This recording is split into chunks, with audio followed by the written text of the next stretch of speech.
So from my perspective, coming from sustainability, the main challenges lie in the impact management and also deriving strategic impacts from that. So really tackling those impacts in the supply chain and also getting some value out of it that is beyond just the legal due diligence obligation. So beyond just checking boxes, but more going into the smart sustainability direction.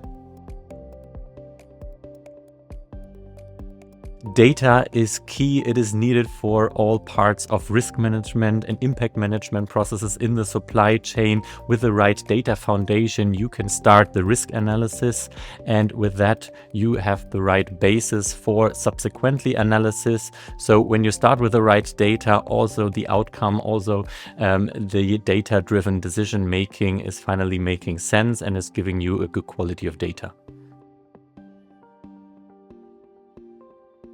For us, using the data is our key objective.